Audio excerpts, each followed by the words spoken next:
Үзіліссіз. Ал Алматы Арланы Бауыржан Қабай. Екі балуанда бір-біріне лайық. Ерлан қарсыласынан 10 жас үлкен екен Бауыржаннан. 1984 жылы дүние есігін ашқан. 32 жаста, ал қарсыласы 22 жаста. Бұл жерде көп көрген алама, жоқ. Жас жігер жеңіске жетеме. Көрейік. Екеуі де салған жерден өте белсенді іске кірісті. Салмақтары қарайлас, 94-90 келі.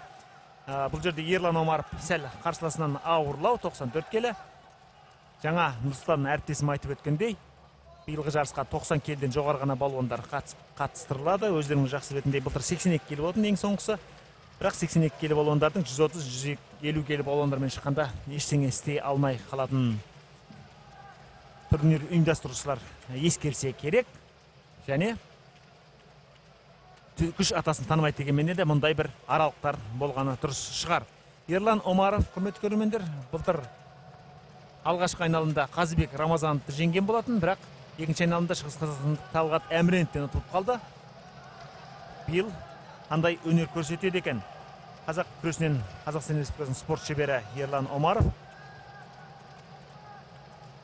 Қазір көк белбеумен күресіп жатыр. Бұл жолы былтырғыдай емес, балуандардың өте жинақ күресіп жүргенін аңғарамыз. Киімдері дзюдо күресіндегідей шашылып кетіп жатқан жоқ. Ал Бауыржан Қабай болса, биыл Алматы барысында өте жақсы өнер көрсетті. Ол жартылай финалда басты фаворит болып саналған Ақжол Қабаевты жеңіп кетті. Тіпті сол бәсекенің алдында Бауыржанның басын түсетініне ешкім де сенбеген болатын, бірақ жас балуан осылайша өзінің қазақ күресінен несібесі зор екендігін жақсы танытып үлгерді. Қазір міне тік тұрып жұлқысқан сәтте оның Ерланнан ешбір кем емес екенін байқап отырмыз. Төреші тоқта деген белгі берді, еш ескерту жоқ. Демек 2 минутта екі балуан ешқандай ұпайды алған жоқ, ешқандай ескерту де алған жоқ. Ендеше жарысты жалғастыра беруге болады деген сөз. Екі балуанның салмақтары да, бойлары да қарайлас. Ерлан Омаровтың бойы 1,77 болса, қарсыласы одан 3 см ғана ұзын екен. 1,80 см.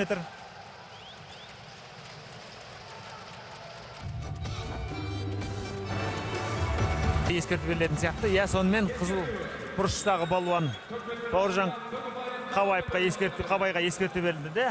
Қара балуан Ерлан Омаров бүк ұпайын иеленді. Құрметті көрермендер, ең қызығы биылғы лақап балуандардың лақабатында қара сөзі араласқан, қара сөзінің мағынасын беретін лақабаттар бар сияқты. Жаңа ғана сіздер Нұрсұлтан Мыңғышевтың шойын деген лақабатпен шыққанын көрдіңіздер. Енді Ерлан Омаров қара балуан деген атпен шығып отыр, атаумен шығып отыр. Шынында да қара күштің иесі дегеннен алып тұрған шығар бұл азаматтар. Ендеше қара күшін қазір Қабайға қарсы көрсетсе керек. Жоқ, кілемнен шығып кетті. Ортаға шақырылады екі балуан. Ерлан ширықтырып жүр, бірдеңе деп сөйлеп жүргенді аңғарып отырсыздар. Өкінішке қарай, биылғы жарысқа қатысып жатқан жас балуандардың, яғни дебютанттардың ешбірі соншалықты есте қалатын өнер көрсете алып жатқан жоқ. Қазір бүк ұпайы, екі бүк ұпайы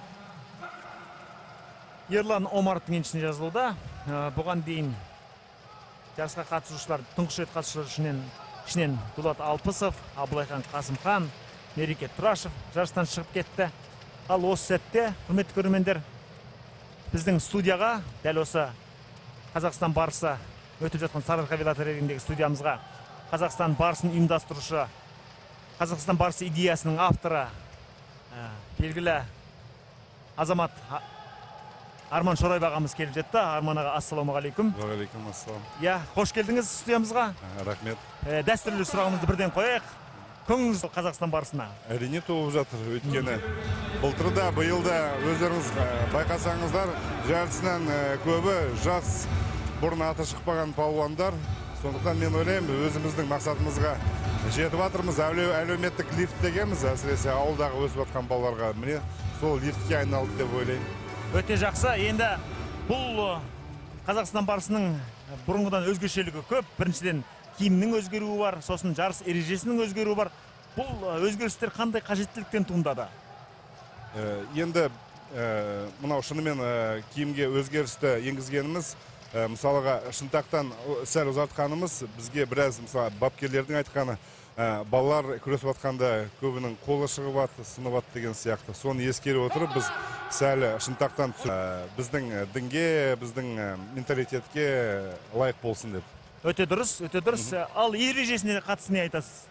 Енді ережеміз аса өзгерген жоқ. Шынымен биыл іріктеулерде өздеріңіз білесіздер, бәрі әділетті болды деп ойлаймын. Кейбір кездерде қатаң шара мөлшері аз болып шыққаннан, вада рұқсат беріп, біздің жігіттер додаға шығып жатыр. Сондықтан бәрі ойдағыдай деп ойлаймын. Енді тағы бір өзгеріс, Арман аға, бұл қандай қажеттіліктен келіп отыр, және келесі алдағы уақытта тағы да сондай ұйымдар өздерінің барыстарын ұсынып жүрмей ме? Сондай бір қауіп туады. Жоқ, мен ойлаймын, енді жалпы мынау Қазақстан барысы деген енді патриоттық бір жоба болған соң, жалпы біздің мынау палуандар батырлар деп те айтуға болады ғой. Ал әскер, олар да батырлар, олар